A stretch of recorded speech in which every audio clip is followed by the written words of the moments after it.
Good evening, ladies and gentlemen. This is Justin with a live update on this historic day, July 20th, 1969. We are witnessing the Apollo 11 mission's monumental achievement as astronauts Neil Armstrong and Buzz Aldrin become the first men to step foot onto the moon's surface.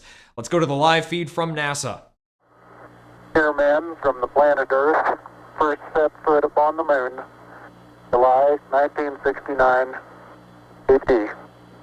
It came in peace. Incredible. Neil Armstrong has just read the inscription on the plaque that will remain on the surface of the moon, marking this historic moment. Now it appears that the astronauts are planting an American flag on the lunar surface. This is truly a remarkable day for America and all mankind. Stay tuned for more updates as we continue to follow this groundbreaking mission. Wow, it was so cool to see that footage from the 1969 moon landing. It really goes to show how video can be far more impactful than a photograph alone. Today, we'll spend some time exploring the impact of broadcast and video journalism and the differences between these two formats. Then we'll dive into the mediaverse to discover what makes a compelling video story. Make sure you have your guided notes for this lesson ready to go.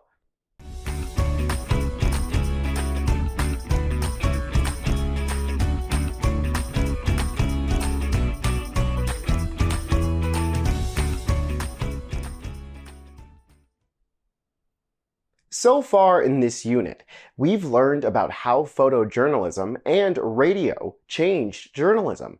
Now let's take a moment to reflect on how another innovation changed the game.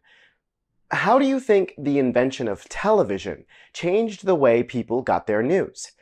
Record your thoughts in your guided notes. What do you think?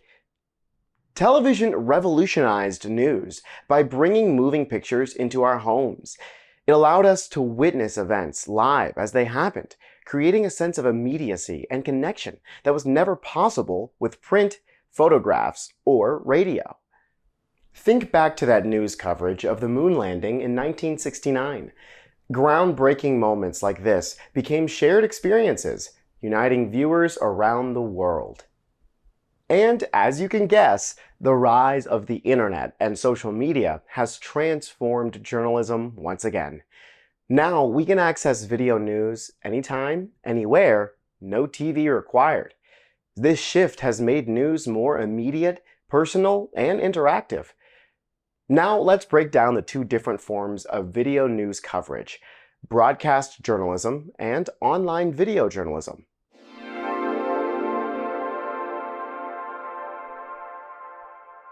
Let's start off by defining these two forms of journalism. Broadcast journalism delivers news via TV and radio, with professional anchors, field reporters, and a production team. Remember that coverage of the moon landing from the beginning of the video? That's an example of broadcast journalism. On the other hand, video journalism delivers news online through digital platforms. Reporters often shoot, edit, and present their own video content. Video journalists may release their work directly on social media or through an online news outlet. So, what are the key differences between broadcast journalism and video journalism? First, let's consider the process and structure involved. Traditional broadcast journalism involves a structured process. Anchors present the news from the studio, reporters gather information on the ground, and production specialists and editors ensure the stories are accurate and well presented before they reach you.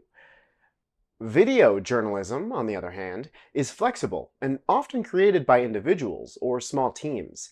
It can be recorded anywhere and published instantly to online platforms.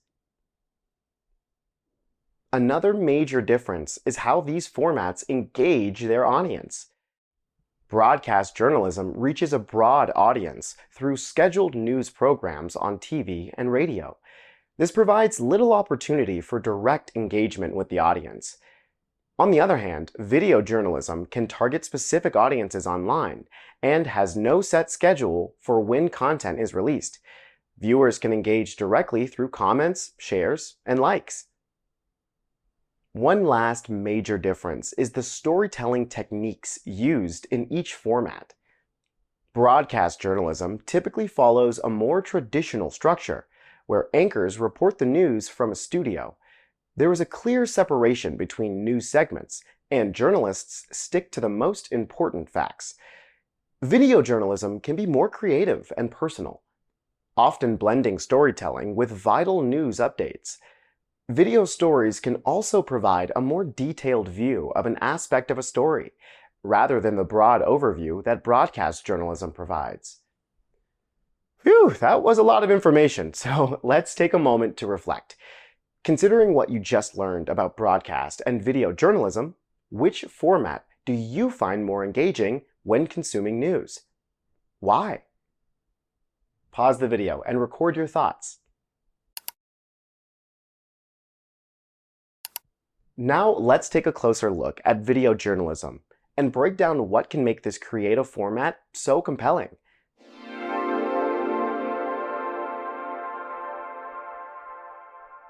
Let's start by watching an example of video journalism, so we can identify what makes a captivating story. In 1968, NASA captured this breathtaking image, the first color photo of Earth from the moon. This iconic moment marked the beginning of a new era in space exploration. A year later, on July 20th, 1969, Neil Armstrong made history with his first steps on the lunar surface, uttering the words that would echo through time. It's one small step for man, one giant leap for mankind. Fast forward to 2022, NASA's Artemis 1 mission reignited our passion for space exploration, launching a spacecraft to circle the moon and paving the way for a new generation of lunar missions. Today, as we look at Earth from the depths of space, we are reminded of our ongoing journey to explore, understand, and protect our home planet. That was pretty stellar, right? Take a moment to ponder. What drew you into the video story? Pause the video and record your thoughts. Great! Let's break down the key elements that make a video story engaging. We'll focus on three main aspects: visual impact, effective use of sound, and emotional connection. First, visual impact. Strong, engaging visuals are essential to capture and hold your viewers' attention.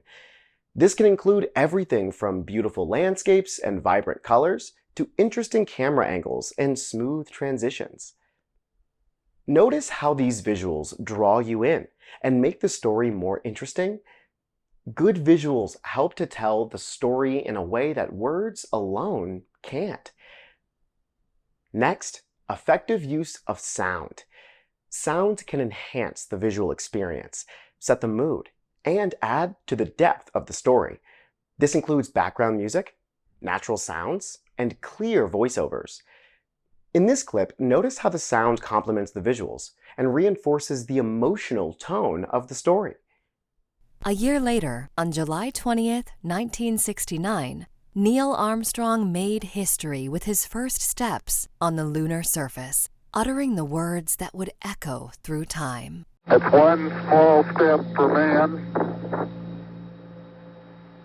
one giant leap for mankind. And lastly, emotional connection. A compelling video story resonates with viewers on an emotional level. It achieves this through powerful subject matter, captivating storytelling, and by evoking genuine reactions from its audience. Today, as we look at Earth from the depths of space, we are reminded of our ongoing journey to explore, understand, and protect our home planet. Wow! That shot of planet Earth in the vastness of space, paired with the reminder to protect our home planet, really resonated with me. That's the emotional connection I'm talking about. Now, before we wrap things up, let's take a moment to consider some advantages and disadvantages of video journalism. Can you think of any? First, the advantages. Video journalism offers immediacy, letting us share news as it happens. With widespread use of smartphones and internet access, video stories can reach a global audience quickly and efficiently. Not to mention the emotional impact of video, making stories more memorable and compelling. However, there are some disadvantages. Since anyone can create and post videos online, credibility becomes a major concern. Not all videos are from reliable sources, and misinformation can spread quickly. Plus, as technology advances, digitally manipulated photos and videos, also known as deepfakes, are becoming more common. We can't always trust what we see, even if it looks real. This makes it crucial to critically evaluate the sources of the videos we watch. Well, that wraps up today's lesson. It's time for you to take off and explore video journalism with your post-video activity for this lesson. I'll see you in the next headline. Hey, hey.